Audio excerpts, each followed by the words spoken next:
H ニュースチャンネルへようこそ。安全で幸せな1日を。お帰りなさい。皆さんこんにちは。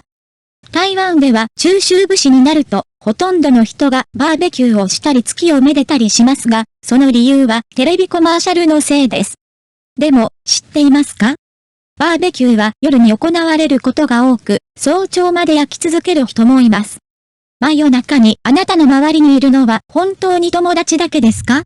ハピャオに遭遇しないために肉を焼くときに注意すべきことは何ですか？今日の話を聞いたらわかりますよ。こんにちは、スーパーナチュラルコム運営のザングー氏、ミスリン氏、チェン氏からの3つの超自然的な物語をまとめました。これ以降の物語はすべて一人称で語られます。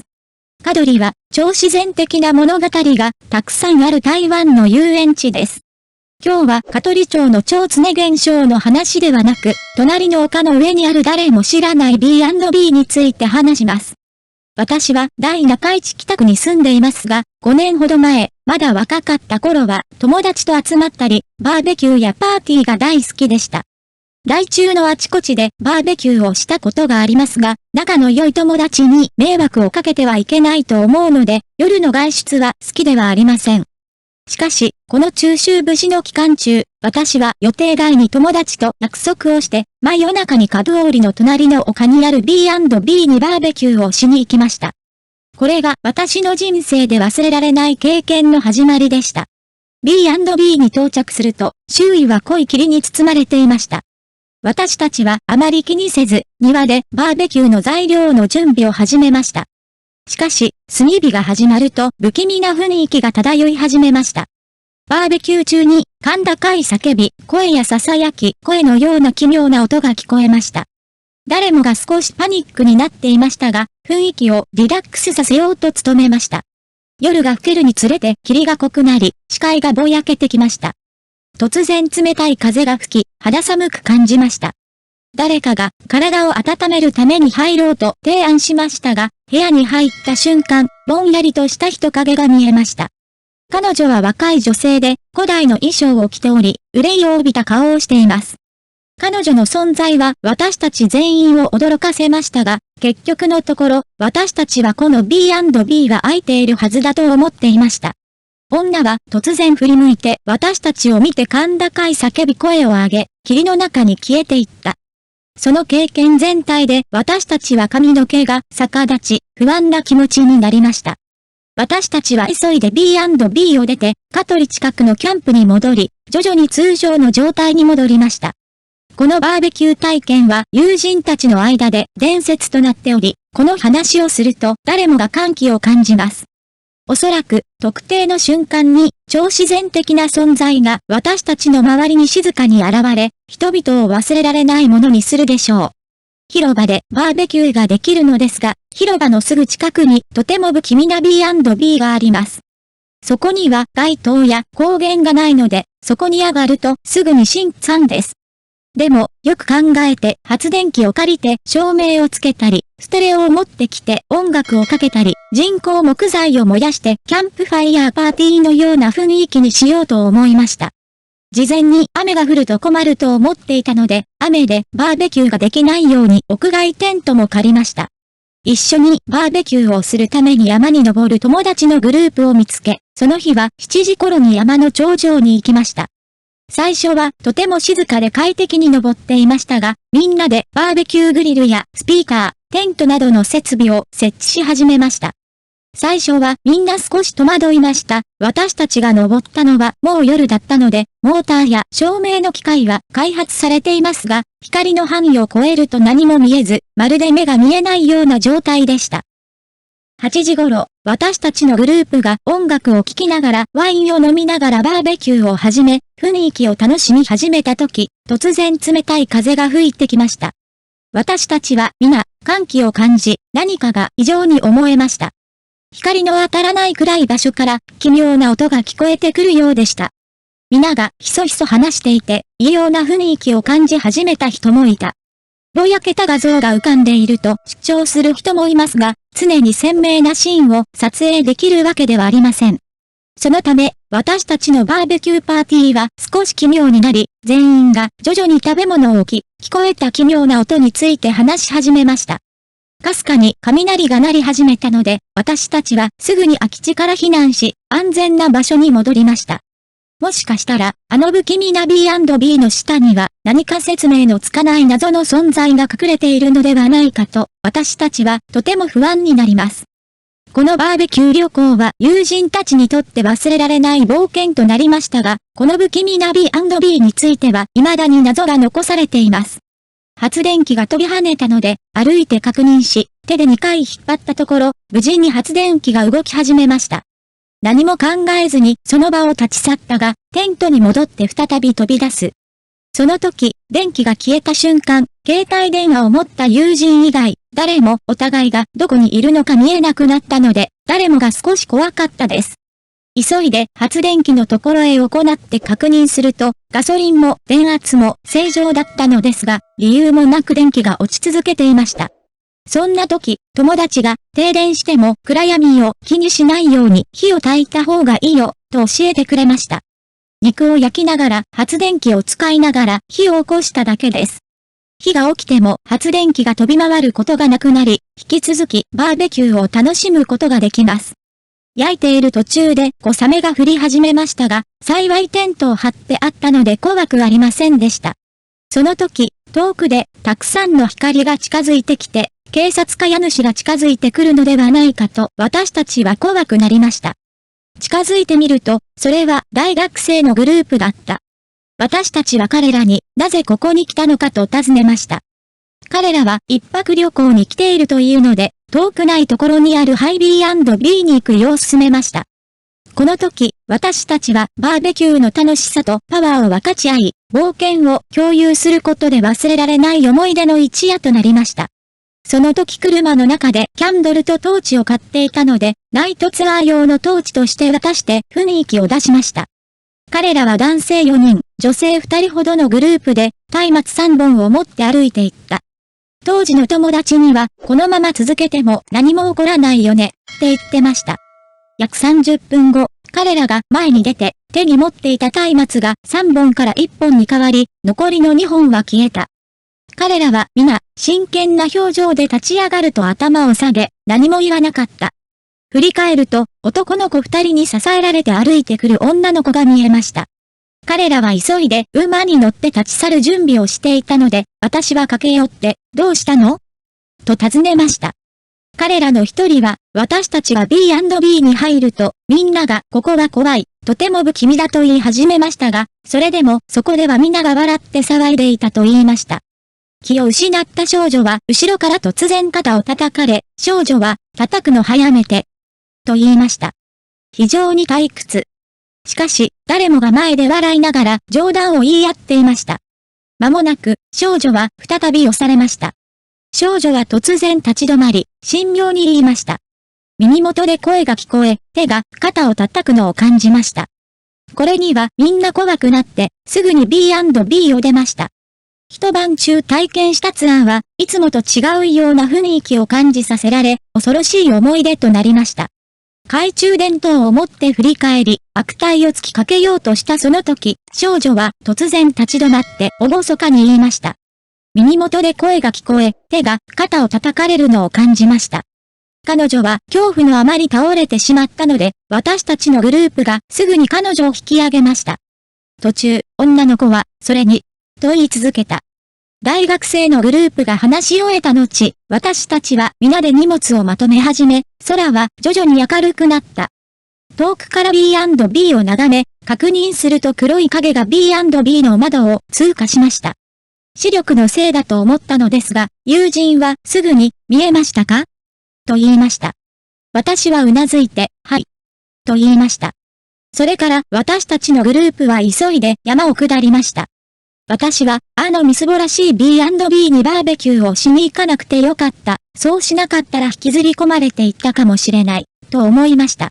皆さんには何もすることがない場合は早めに帰宅し、特に曇りの場所への夜の旅行には行かないことを心からお勧めします。B&B でのバーベキューについて、リンさんも B&B でバーベキューをしていた時に不可解な出来事に遭遇しました。次に、老王は2番目の超自然的な物語を語ります。4年ほど前、家族旅行でライクリに行くことになり、ネットで B&B を探し始めました。家族の人数が多いので民泊が中心で、いろいろ探した結果、バーベキューもできて歌える一戸建てのキャビンを見つけたので、家族のニーズに合致していたので、すぐに予約しました。注文してデポジットを支払いました。旅行当日、私たちは午後に B&B に到着しました。この B&B は深い山の中にあり、道がわかりにくいです。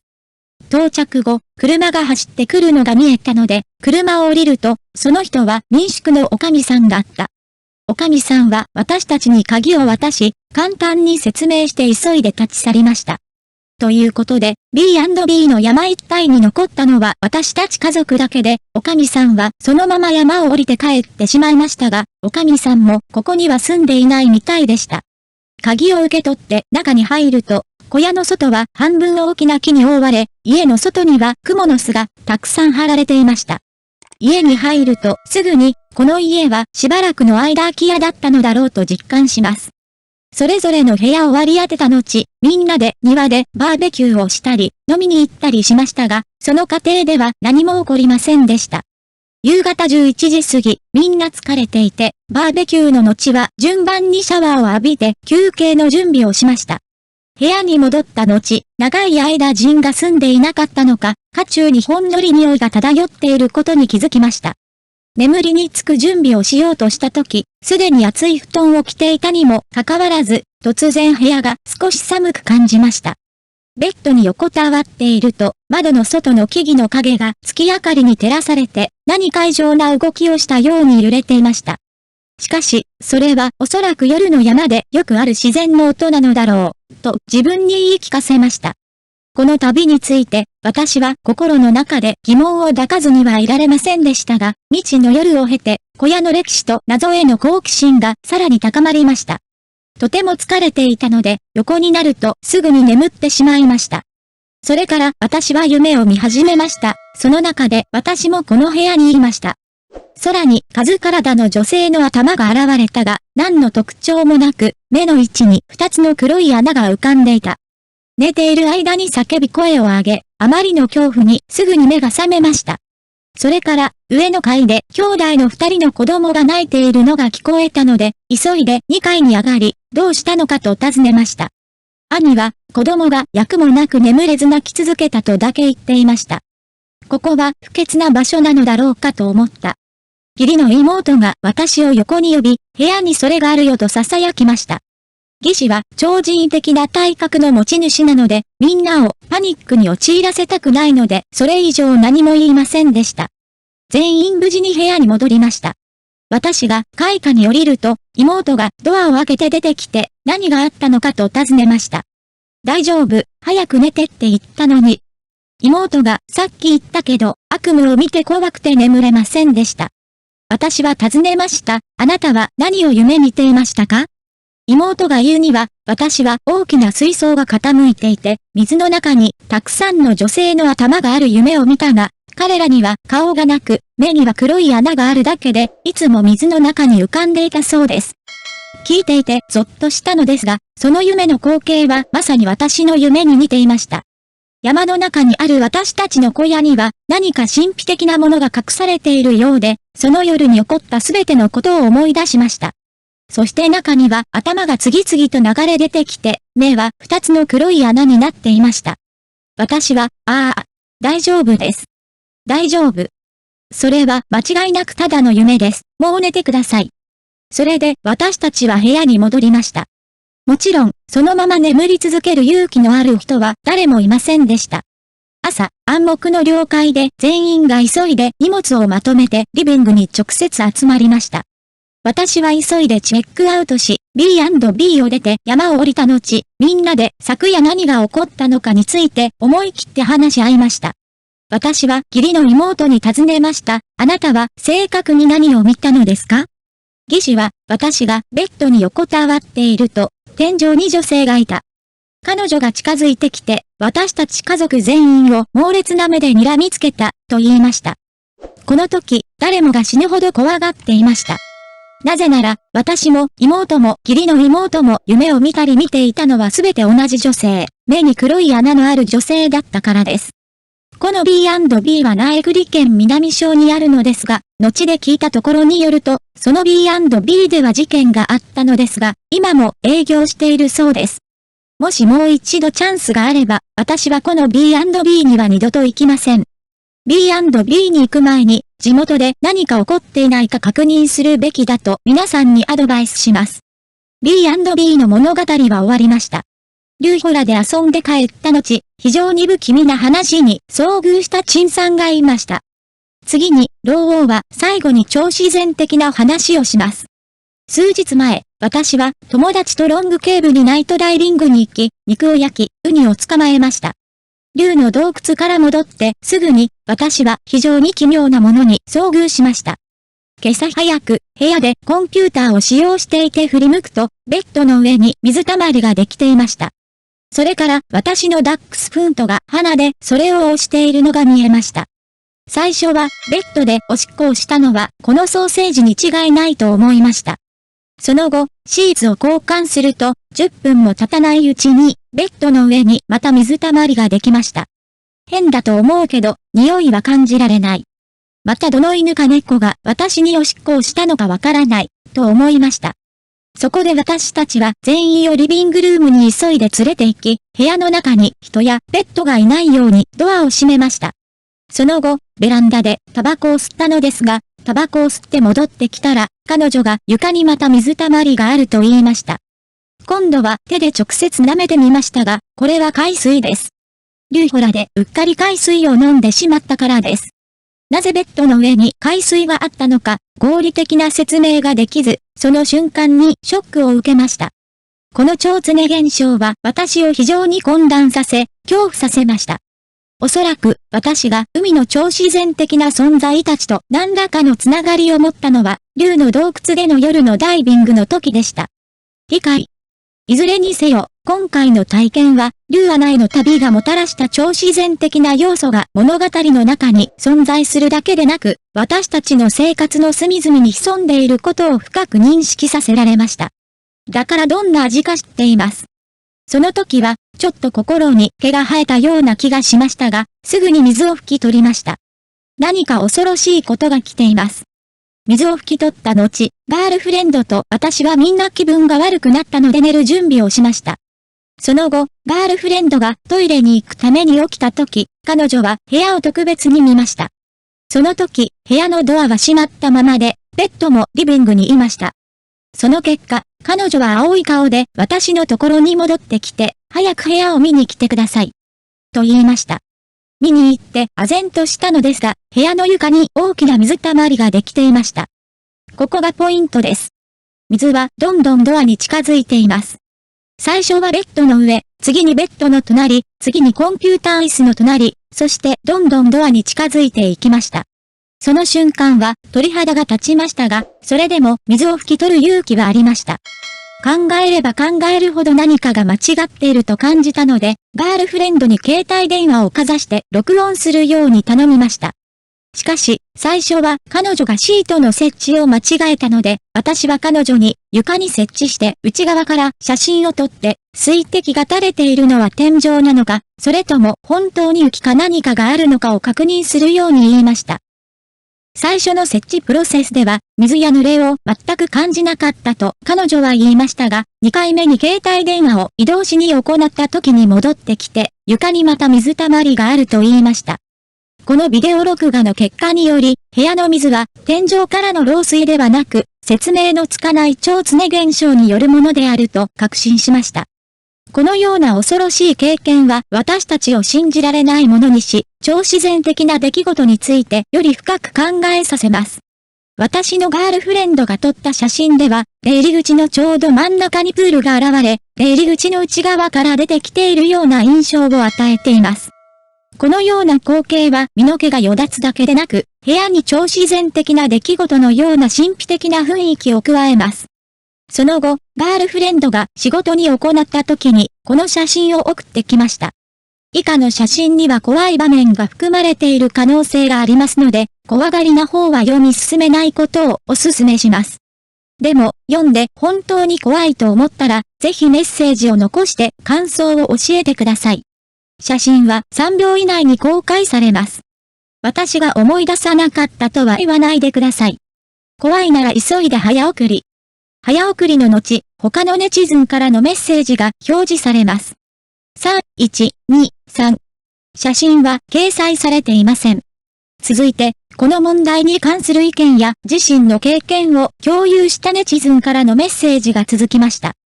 恐怖を表明する人もいれば、説明をする人もおり、同様の超常現象体験を共有する人もいた。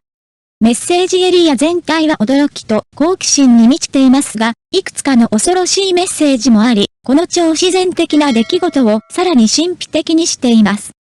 このような物語は読者の好奇心を引きつけるだけでなく、超常現象について皆で議論したり考えたりするきっかけにもなります。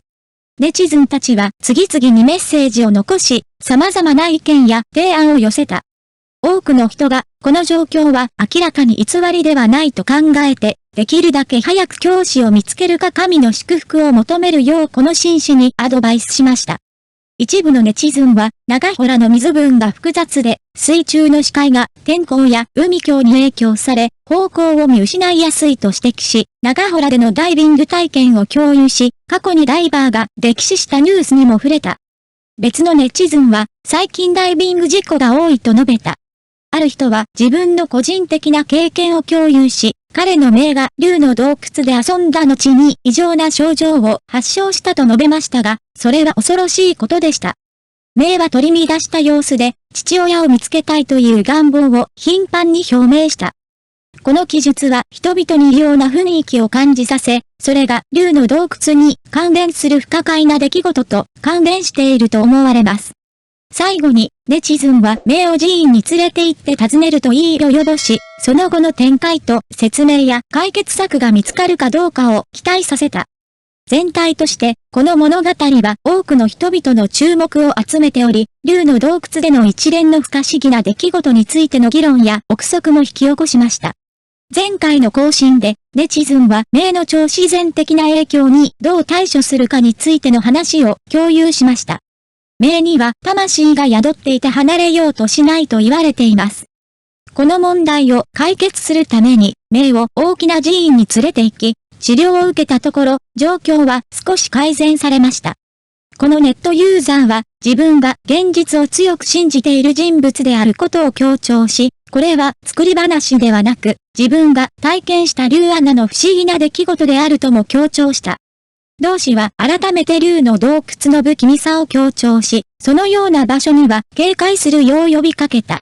最後に、今日の3つの物語の中でどれが一番怖かったかという質問を観客に投げかけ、メッセージを残して意見を共有するよう呼びかけました。ショーは終わりに近づいており、彼は次回会おうと言い、さらにメッセージボックスでみんなが話し合うのを待っている超自然的な物語がもっとあるとも言いました。全体として超自然的な物語の共有は聴衆の間で興味と議論を引き起こしました。